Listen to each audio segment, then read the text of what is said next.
Hello everyone, কেমন আছো তোমরা সবাই? আশা করি তোমরা সকলেই খুব ভালো আছো।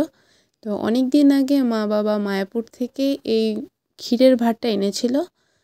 তো ওটা তো খাওয়া কমপ্লিট হয়ে গেছে, তো সেই কারণে ওটা মা ফেলে না দিয়ে বলল যে তোর এটা কাজে লাগতে পারে ভিডিওর কারণে, তো আমি এটা রেখে দিচ্ছি। তো এটা ঘরের কোণায় রাখা ছিল। তো অনেক দিন ধরেই এটাকে পেন্টিং করব ভাবছি, কিন্তু ঠিক করা হয়ে উঠছিল না। তো আজকে হঠাৎ করে চোখ পড়লো যে ঘরের কোণায় পড়ে রয়েছে, ধুলোবালি হয়ে ছিল আর কি।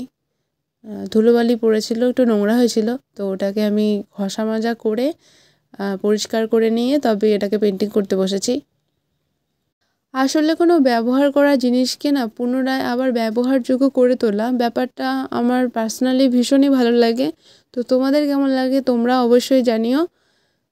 তো আমি এর ওপরে নীল রং করে নিয়েছি, আর এর ওপরে আমি একদম ছোট ছোট সাদা রঙের ফুল দেবো আর মাঝখানে হলুদ রং দিয়ে নেব। তাহলে নীল রঙের ওপর এই সাদা রঙটা ফোটে ভালো আর দেখতেও সুন্দর লাগে। পরে দেখলাম যে এটা পুরোটাই ফাঁকা ফাঁকা লাগছে, সে কারণে হলুদ আর সাদা রঙের ডট দিয়ে দিলাম।